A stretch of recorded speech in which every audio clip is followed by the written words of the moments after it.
chers amis, vous connaissez, c'est plus qu'un adage, cette parole « partir », c'est mourir un peu. C'est un poème, c'est tiré d'un poème d'Edmond Haraucourt pour exprimer la mélancolie de l'adieu. Partir, c'est mourir un peu, dit le poète. C'est mourir à ce que l'on aime. On laisse un peu de soi-même en toute heure et en tout lieu. C'est toujours le deuil d'un vœu, le dernier vers d'un poème. Partir, c'est mourir un peu. Et l'on part, et c'est un jeu. Et jusqu'à l'adieu suprême, c'est son âme que l'on s'aime à chaque adieu. Partir, c'est mourir un peu. Je ne suis pas certain de valider philosophiquement toutes les affirmations de ce poème, mais il évoque très bien la condition humaine qui est la nôtre et qui est faite de cheminement, comme dans un pèlerinage, un cheminement fait de rencontres, heureuses ou malheureuses, d'expériences, d'événements, de découvertes, un cheminement qui touche un jour effectivement à son terme, comme il en va de tous les périples. Laisse-t-on cependant vraiment un peu de soi-même en toute heure et dans tout lieu, surtout dans un lieu aussi passant qu'une église de capitale et sur une durée aussi courte que 3 années. Certes, pour celles et ceux qui découvrent la foi ou la retrouvent avec l'aide d'un ministre ou d'un témoin de Jésus-Christ, ce ministre, ce témoin reste gravé pour toujours dans la mémoire. Je le sais, je suis resté moi-même 3 ans auprès du pasteur qui m'a fait connaître l'Évangile dans ma jeunesse. Et dans mon esprit, il garde une place à part de tous les grands hommes, de toutes les grandes femmes qui m'ont édifié, qui m'ont stimulé dans ma vie théologique et spirituelle. Oui, même si les ministres du Christ vivent au milieu de la bonne et de la mauvaise réputation, nous dit l'apôtre Paul en 2 Corinthiens chapitre 6, on oublie rarement son premier pasteur, ou le pasteur qui vous a intégré ou réintégré dans la bergerie du Christ.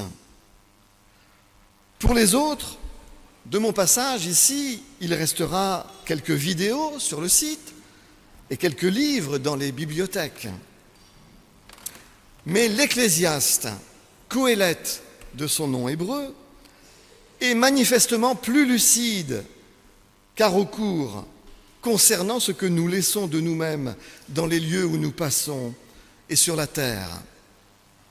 Vanité des vanités, dit Qoéleth, l'Ecclésiaste, vanité des vanités, tout est vanité. Quel avantage revient-il à l'homme de toute la peine qu'il se donne sous le soleil? Une génération s'en va, une autre vient, et la terre subsiste toujours. Le soleil se lève, le soleil se couche, il soupire après le lieu où il se lève de nouveau. Verset 9, ce qui a été, c'est ce qui sera, et ce qui s'est fait, c'est ce qui se fera. Il n'y a rien de nouveau sous le soleil. Verset 11, on ne se souvient pas de ce qui est ancien, et ce qui arrivera dans la suite ne laissera pas de souvenir chez ceux qui vivront plus tard.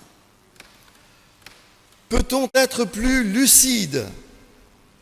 Un autre poète, l'écrivain Jean Giraudoux, écrit dans sa Guerre de Troie n'aura pas lieu que les humains sont une vague d'hommes entre 2 marées. Une vague d'hommes entre 2 marées. Cela résume assez bien la pensée de Qoéleth, l'Ecclésiaste. On dit parfois que ce Qoéleth, cet Ecclésiaste, est pessimiste, voire cynique. Je pense tout au contraire qu'il est un penseur réaliste.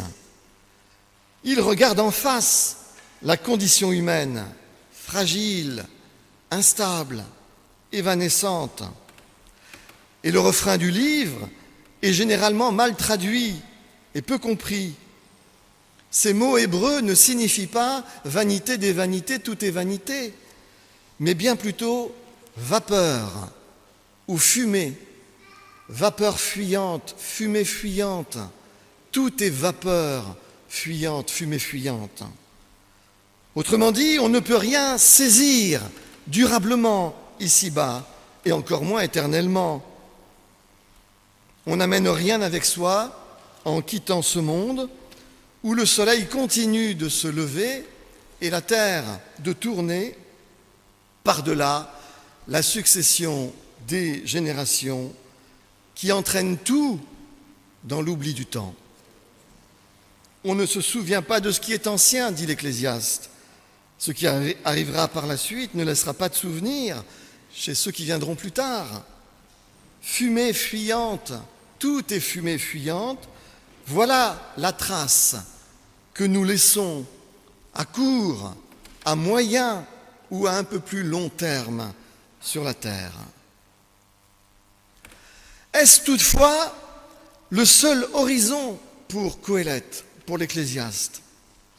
Sa philosophie se résume-t-elle à l'acceptation du réel, de la condition humaine, afin de vivre sous le contrôle de la sagesse, plutôt que de vivre sous le contrôle de l'ego et de la volonté de pouvoir? Eh bien, pas tout à fait. L'Ecclésiaste démontre, c'est vrai, qu'il reste quelque chose de plus à la sagesse et à la vie bonne qu'à l'égocentrisme et à la mauvaise vie. Mais s'il critique la vanité et l'égocentrisme des humains sous le soleil, il appelle constamment ses lecteurs à se confier en celui qui se situe non pas sous le soleil seulement, mais par-delà le soleil, et que l'on trouve dans les petites et les grandes choses belles de ce monde. C'est dans ce chapitre 12, dans son chapitre 12, qu'il lance cet appel clair et poignant. Souviens-toi de ton Créateur pendant les jours de ta jeunesse, avant que les jours mauvais arrivent et que les années s'approchent dont tu diras « je n'y prends point plaisir ». Une des clés pour comprendre, pour bien lire ce livre de Qoéleth, c'est de distinguer ce qui, dans ses propos, concerne ce qui est sous le soleil et ce qui est par-delà le soleil. À son époque, on est tout proche de la grande révolution théologique du IIe siècle avant Jésus-Christ, qui a engendré l'idée du jugement dernier et de la résurrection future. Mais l'espérance de l'Ecclésiaste n'est pas encore aussi explicite. Son espérance à lui est prudemment en Dieu. Il se confie en l'Éternel. Le judaïsme puis le christianisme auraient peut-être dû en rester à cette modestie eschatologique, plutôt que de donner cours à leur imagination. Mais la conviction que Dieu ne pouvait pas laisser la vie des justes se perdre sous le coup des méchants, notamment dans la persécution terrible du roi Antiochus IV Épiphane au IIe siècle avant Jésus-Christ, Dieu ne pouvait pas laisser se perdre la vie des justes et ne pas punir les méchants, a engendré l'imaginaire de l'au-delà dans le judaïsme, avec le jugement dernier, la résurrection des justes et la réprobation des méchants. 2 siècles après cette révolution eschatologique dans le judaïsme, a surgi sur la scène de l'histoire, à la manière des anciens prophètes yahvistes, et notamment de son mentor Jean-Baptiste, a surgi Jésus. Jésus qui hérite, bien sûr, de cet imaginaire eschatologique, mais qui remet d'une certaine manière les pendules à l'heure en prêchant que le royaume de Dieu s'est approché. Et là encore, souvent, les versets du Nouveau Testament traduisent mal le texte grec. Il ne dit pas, Jésus, le royaume des cieux est proche. comme on le lit dans la version seconde en Matthieu 4. Non, Jésus dit « Le royaume de Dieu s'est approché ». À ceux qui le lui demandent « Mais quand, Rabbi, quand ce royaume, quand le verra-t-on, ce royaume ?» Jésus répond, comme nous l'avons entendu en Luc 17, « Le royaume de Dieu ne vient pas de manière à frapper les regards. On ne dira point, il est ici ou il est là, car voici le royaume de Dieu est au milieu de vous. » Et dans ces paraboles, notamment des semences, il dit que le royaume de Dieu est en nous, comme une petite graine qui se développe pour donner une plante où les oiseaux du ciel viennent s'abriter. Qu'est-ce donc que ce royaume de Dieu, le royaume de l'intelligence créatrice, sinon essentiellement sa présence, comme le souligne d'ailleurs le mot « règne », qu'il faut préférer à la traduction du mot grec « basileia », royaume, on le traduit par « royaume », mais on ferait mieux de traduire par « règne ». Non pas le royaume de Dieu s'est approché, mais le règne de Dieu s'est approché. Le règne de Dieu, ce n'est pas un arrière-monde, ce n'est pas un lieu. Le règne de Dieu, c'est la présence de Dieu que Jésus dit au milieu de nous et en nous. Quitter ce monde terrestre, entrer, s'inscrire dans la succession des générations dont parle l'Ecclésiaste, c'est entrer dans la gloire de cette présence, de ce règne de Dieu, c'est-à-dire dans la sphère de l'intelligence créatrice. Il ne s'agit pas de prendre à la lettre les métaphores bibliques qui nous parlent de ce moment de notre entrée dans la présence de Dieu. Je l'ai dit ici pendant 3 années, les images de paradis, de jugement dernier, de résurrection, d'ascension sont des images, des index qui pointent quelque chose qu'il ne faut pas prendre pour eux-mêmes, mais regarder leur sens. L'espérance que décrivent, ou du moins qu'évoquent ces images, est là pour entrer dans notre cœur et nous faire accéder à cette espérance, à cette foi. Cette foi que la mort et la succession des générations n'est pas le point d'orgue de notre vie, de notre existence. Jésus a lui-même polémiqué avec les Sadducéens qui rejetaient cette espérance en leur faisant comprendre, en essayant de leur faire comprendre le fait que l'espérance de ce règne de Dieu après notre passage, avant d'entrer dans la succession des générations, que cette espérance est une espérance spirituelle. À la résurrection, dit Jésus, on ne prend ni époux ni épouse, car on est comme les anges de Dieu, c'est-à-dire non pas des anges, mais héritant d'une vie spirituelle. Et surtout, Jésus s'oppose aux Sadducéens en leur expliquant que Dieu n'est pas le Dieu des morts, mais des vivants, car, dit-il, dans la version de Luc, au chapitre 20, tous sont vivants pour lui. Et voyez-vous, c'est sur cette ligne que s'inscrit l'apôtre Paul dans le beau texte que nous avons lu tout à l'heure de 2 Corinthiens 4 et 5. Nous ne perdons pas courage, même quand nous sommes face à la succession des générations, même lorsque nous devons quitter les lieux que nous habitons, même lorsque nous devons partir et mourir un peu. Nous ne perdons pas courage, dit Paul, même quand notre homme extérieur, notre corps se détruit, notre homme intérieur se renouvelle de jour en jour. Parce que nous regardons non point aux choses visibles seulement, mais à celles qui sont invisibles. Car les choses visibles sont passagères et les invisibles sont éternelles.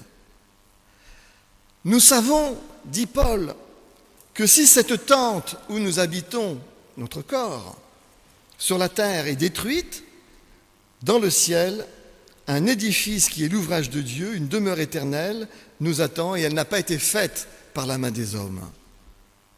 Bien sûr, nous gémissons dans cette tente, désirant revêtir notre domicile céleste.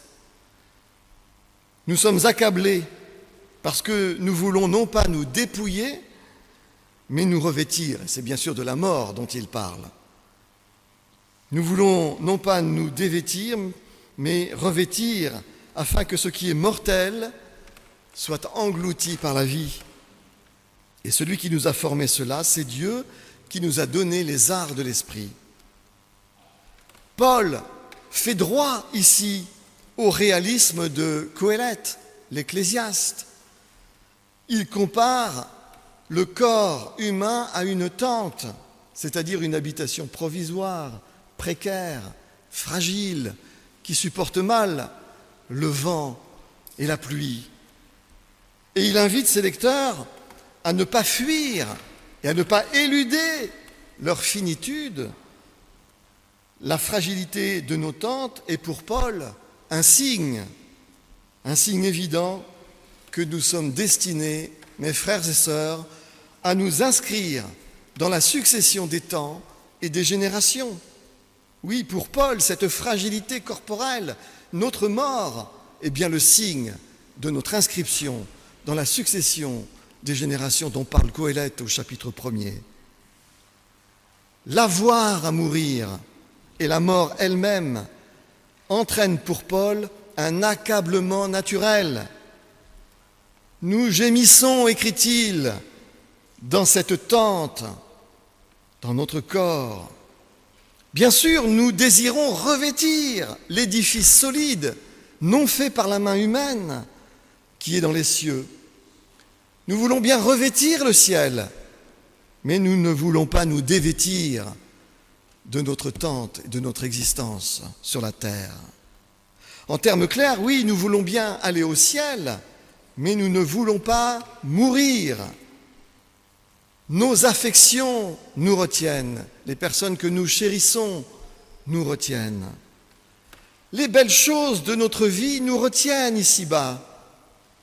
Les arts et les lettres, des impressionnistes aux poètes, de Mozart et Bach aux Beatles, de Platon à Kent, en passant par Whitehead, les balades en montagne et en mer nous retiennent, les célébrations ferventes où nous méditons les Écritures nous retiennent, les festins, le bon temps des copains. Oui, tout nous attache à cette existence que nous parcourons entre deux marées d'humains.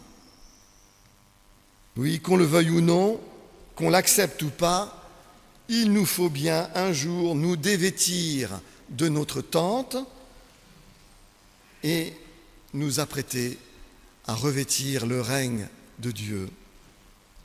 Et comme l'Ecclésiaste, Paul en tire la leçon qu'il ne sert à rien de fuir cette réalité. Vous savez, la mort, le mourir fait tellement peur aux humains qu'en général, ils cherchent à l'oublier de toutes les manières. Par le travail, par la carrière, en gagnant beaucoup d'argent, en s'offrant beaucoup de loisirs, en ayant beaucoup de passion, en s'engageant dans la philosophie, dans la religion parfois, comme une sorte d'opium qui va affaiblir, atténuer cette peur de mourir et d'avoir à mourir. Nous fuyons ou nous voulons oublier cette réalité. Mais Coëlette et Paul, ici même, nous disent qu'il vaut mieux regarder cela en face et l'affronter, de peur d'être dans un grand désespoir au jour où nous devons partir, entrer dans la succession des générations. Le réel de notre condition humaine est là. Et l'Ecclésiaste et Paul et Jésus nous invitent à l'affronter par la foi. Quelle foi? La foi que Jésus enseigne, la foi que la présence de Dieu règne partout, au milieu de nous et en nous lorsque nous l'accueillons. Dieu, dit Paul, nous a donné les arts de l'esprit, c'est-à-dire un acompte sur la vie spirituelle à venir. Bien sûr, sur le plan anthropologique, on peut dire que puisque l'humain, corps et esprit, a émergé du vivant et que c'est l'intelligence créatrice qui a insufflé en lui sa vie spirituelle, son esprit, on peut bien dire que nous avons déjà aussi reçu un acompte sur la vie spirituelle. Mais c'est du don du Saint-Esprit dont Paul parle en ce passage, lorsqu'il dit que Dieu nous a donné les arts de l'Esprit. Il nous a fait don de lui-même. L'Éternel se donne. L'Éternel qui est au milieu de nous, qui règne partout, vient en nous. Le royaume des cieux, dit Jésus, est au milieu de nous et il est en nous lorsque nous l'accueillons. En conclusion, chers amis, voilà pourquoi nous ne perdons pas courage, écrit Paul.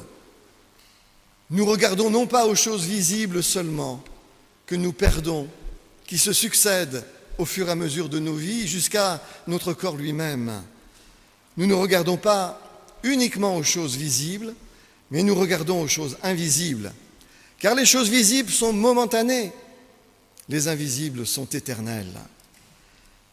Il n'est pas question de nier la mort ou de la fuir, ni de l'apprivoiser avec une religion, un opium quelconque.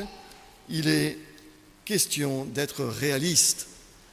Réaliste avec notre avoir à mourir, avec le fait que rien ne nous est donné ici-bas, tout est vapeur, fumée fuyante, on ne peut rien saisir durablement.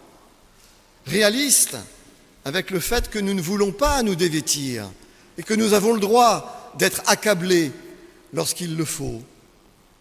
Mais plus que réaliste, il s'agit d'être vaillant pour l'Ecclésiaste et pour Paul, car les arts de l'esprit en nous sont un acompte de cette vie spirituelle qui nous est promise avec le royaume qui vient en nous, le règne de Dieu qui vient en nous. Chers amis de Batignolles, c'est cette philosophie réaliste et cette théologie optimiste que j'ai prêchée parmi vous sans relâche, au travers des prédications, au travers des liturgies, au travers des groupes bibliques du samedi matin, le jeudi soir avec le groupe des jeudis guitares, dans les cafés théologiques lorsqu'il s'agissait d'éclairer des sujets d'actualité avec l'Évangile. C'est cette philosophie réaliste qui prend en compte la succession des générations, le côté fumé, fuyant de nos existences. Le fait que rien ne soit à nous, c'est celle-ci que j'ai prêchée. Et je l'ai doublée de cet évangile, de cette théologie optimiste, du royaume de Dieu, de son règne qui est parmi nous et qui est en nous. Et nous en avons les arts, un acompte sur la vie spirituelle. Celles et ceux qui ont reçu mon ministère, qui en ont profité, garderont dans leur mémoire quelque chose du pasteur Godlet, comme le dit le poème d'Arancourt, on laisse de notre âme un peu quelque part. Pour les autres, retournez aux vidéos et aux livres, peut-être que le post-Godlet vous apportera aussi quelque chose. Que le nom du Seigneur soit béni, et je prie pour vous, et je continuerai à prier pour vous, pour que cette assemblée soit une assemblée fervente, habitée par l'Évangile, soucieuse de la justice, soucieuse de la vérité évangélique, de l'amour, cet agapé dont je vous ai parlé, cet agapé qui nous invite à nous respecter les uns les autres et à ne pas laisser les racines d'amertume grandir parmi nous. Que cet évangile soit votre boussole. Remettons à Dieu nos cheminements mutuels. Amen.